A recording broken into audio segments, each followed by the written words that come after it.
Bonjour DMG, bonjour à toute la communauté DMG TV. Je vais vous demander de partager, liker.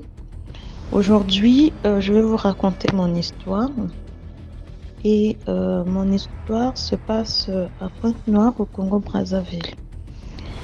À l'époque, j'étais encore très très jeune et j'intégrais en ce moment-là une école et c'était l'école d'hôtellerie. Voilà. Et je voulais quand même souligner que je suis née dans une famille très très aimante, un papa responsable qui nous aime beaucoup, une maman qui se plie en mille pour nous. Et j'ai grandi dans un environnement sain, où il y a beaucoup d'amour. Voilà. Mes parents prient beaucoup et on a toujours eu la paix, la tranquillité, la sérénité, si bien que on pouvait manquer de tout, vraiment.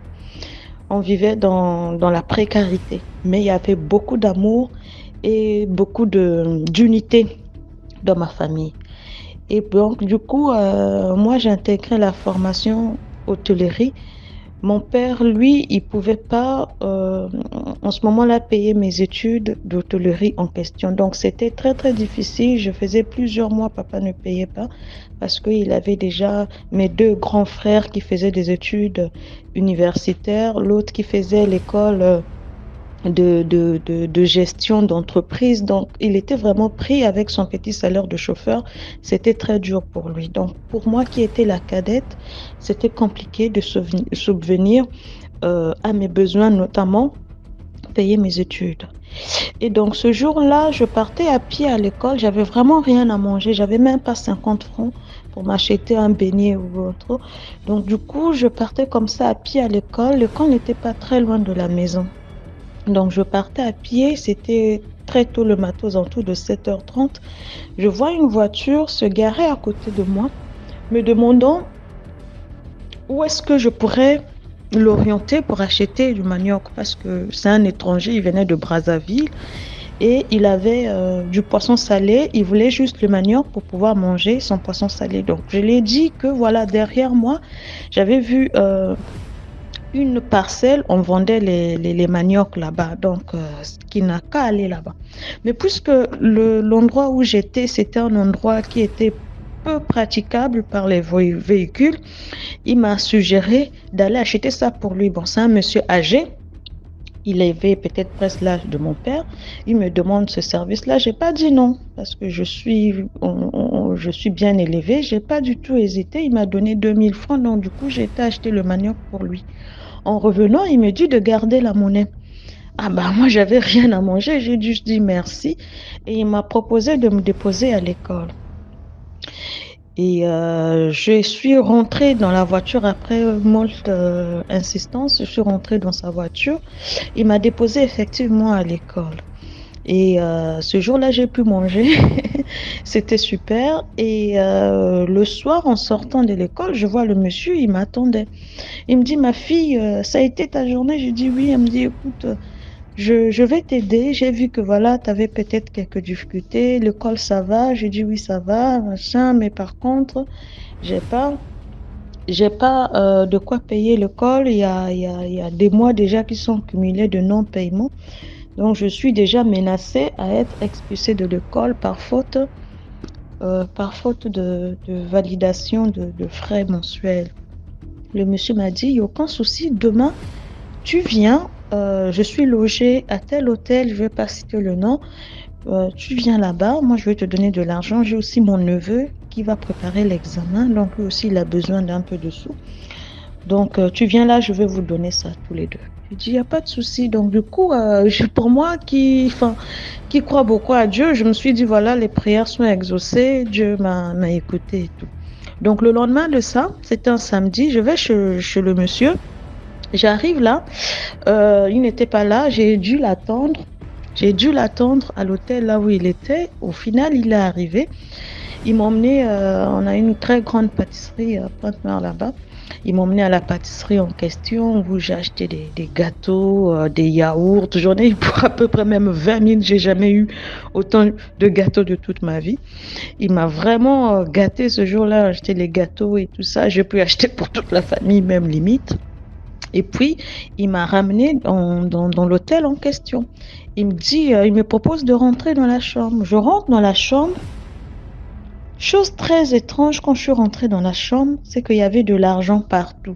Des billets tout neufs, sur le lit, sur le sol. Il y avait une armoire, une grande armoire. Il y avait de l'argent en haut, mais de l'argent, quand je dis ça, en pagaille, hein. Il n'y avait rien de rangé. C'était en vrac, comme si on avait versé un sac de billets d'argent comme ça, et puis ça s'est éparpillé dans toute la chambre. Ça m'a vraiment intriguée. Je me suis dit, oh, mais comment ça se fait quelqu'un qui a beaucoup d'argent peut laisser l'argent comme ça? Il n'a même pas peur que les femmes de ménage puissent le prendre. Mais pourquoi l'argent? Mais c'était vraiment en vrac. Quand je dis vraiment en vrac, c'était même pas en liasse rangée. Non, non, c'était vraiment en vrac. Et ce qui m'a vraiment intriguée en plus de tout ça, c'est qu'il y avait une grosse chaînette. Nous, on appelle ça les chaînettes Cartier sur Pointe-Noire. Ce sont des grosses chaînettes en or qui étaient sur le lit. Mais vraiment une magnifique chaînette en or qui était sur le lit comme ça là. Moi, ça m'a tiqueté parce que, comme j'ai dit tout à l'heure, je suis née dans une famille où il y a beaucoup d'amour, beaucoup d'unité. Donc, ma mère nous parlait beaucoup. Ma mère prie beaucoup aussi. Donc, il y a des choses qu'elle nous disait. Donc, j'étais consciente de certaines choses, même si j'avais que 16 ans, mais j'étais consciente de tout ça. Et donc, du coup, le monsieur me dit que si je couchais avec lui, il me donnerait 100 000 francs. J'ai dit 100 000 francs pour coucher avec vous. Il me dit oui, oui, je veux coucher avec vous, mais sans préservatif. Je vais vous donner 100 000 francs, vous allez pouvoir payer vos études. J'ai dit non, non, je couche pas, non, je veux pas. Le monsieur augmente encore le prix, il augmente encore le prix jusqu'à arriver à me dire de prendre tout l'argent qui était ici, mais que je couche seulement avec lui sans préservatif. J'ai dit au monsieur là, non, moi, là, par rapport à la galère et tout ça, j'ai dit au monsieur, je pourrais coucher avec vous, même si vous ne me donnez pas autant d'argent, mais avec préservatif. Le monsieur a dit, niet, ça va être sans préservatif. Et moi, dans ma tête, je me suis mise à imaginer avec tout cet argent, je vais faire quoi avec tous ces billets que je vois là. C'est la fin de la galère, c'est la fin des souffrances, c'est la fin de tout. Je veux pouvoir payer mon école, je veux pouvoir soutenir mon père, l'acheter même son propre véhicule et tout ça. Il y a beaucoup de choses. J'étais vraiment tentée parce que de toute ma vie, je n'ai jamais vu autant d'argent. Mais il y a quelque chose aussi qui m'a parlé au fond de moi, qui me dit, mais pourquoi toi? Pourquoi il veut donner ça à toi alors que tu es inexpérimenté dans tout ça? Je signale, en ce moment-là, j'étais encore vierge, je ne connaissais pas les hommes. Pourquoi à toi? Alors qu'il y a des femmes là dehors qui sont expérimentées, en plus de ça, pour peu, il peut avoir ces femmes-là. Pourquoi toi seulement? Et c'est là que j'ai compris qu'il n'y avait rien de normal dans tout ça. J'ai dit au monsieur que non, je vais rien prendre, je préfère partir. Le monsieur a essayé de me convaincre et même me dire que je ne dois pas avoir peur parce que sa femme sur Brazzaville est enceinte et sa femme a le même âge que moi. J'ai trouvé ça encore très bizarre. L'argent, oui, une telle somme d'argent comme ça à donner à une fille inexpérimentée comme moi, une fille encore sale, qui n'avait même pas de vêtements comme moi, qui manquait même 50 francs pour se rationner à l'école. Enfin, je ne voyais pas trop de cohérence dans tout ça.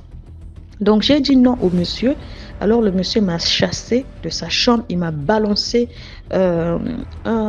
un billet de 5 000 francs qui était dans sa poche. Il m'a balancé ça comme ça. J'ai pris les 5 000 francs de toute façon. Je suis rentrée avec. Mais jusqu'à aujourd'hui, je me dis quand même, qu'est-ce qui se serait passé si j'avais pris cet argent-là? Si j'avais couché avec ce monsieur-là, qu'est-ce qui se serait passé? Franchement, au courant de cette année, bien sûr, j'ai arrêté l'école. parce que papa ne payait pas. J'avais trouvé du travail dans un des restaurants là-bas en ville, à Pointe-Noire. C'est là-bas que j'ai rencontré un monsieur qui m'a beaucoup aidé dans la vie, qui m'a beaucoup fait voyager aussi en Europe et autres. Je faisais maintenant des allers-retours Europe et tout ça. J'ai pu faire sortir ma famille dans la galère. À 20 ans, j'ai pu construire la maison de mon père et de ma mère. Euh, Aujourd'hui, je suis mariée, j'ai des enfants, même si je ne vis plus au Congo, je suis maintenant ici en Europe. Je me dis quand même que si j'avais couché avec ce monsieur-là et il m'avait donné tous les millions, parce que c'était par millions hein, ce que j'ai vu là, qu'est-ce qui serait passé? Est-ce que je serais la femme que je suis aujourd'hui? Est-ce que j'aurais eu des enfants que j'ai aujourd'hui? Est-ce que je serais mariée comme aujourd'hui? Je ne sais pas. Est-ce que je mènerai encore la vie que je mène aujourd'hui? Donc c'est pour cela que je dis, faites attention, j'attire l'attention des hommes comme des femmes, des filles comme des garçons, que tout ce qui brille n'est pas de l'or. Vous pouvez voir une opportunité qui semble être une belle opportunité pour vous, mais ce n'est qu'un piège. Soyez vigilants et souvent dans la vie, c'est quand les bonnes choses arrivent que on est encore plus tenté. Justement, le diable nous tente comme ça pour pouvoir louper la bénédiction qui est devant nous. Donc, il faut vraiment, vraiment faire attention. Faire vraiment, vraiment attention. Moi, je raconte cette histoire parce que j'ai vu, euh, j'ai vu une vidéo sur Facebook qui circulait. Voilà, une dame qui avait couché avec un monsieur et il y avait des asticots qui sortaient de ses parties intimes. Donc, vraiment, faisons attention. L'argent n'achète pas tout. On n'a pas besoin forcément de l'argent pour s'épanouir et pour être heureux. Merci encore DNG TV. Je vous invite à liker et partager pour diffuser au maximum le concept et d'éclaircir aussi nos esprits qui est parfois un peu dans la discrétion, pardon, la distraction de la vie. Merci beaucoup et bonne journée ou bonne soirée à vous.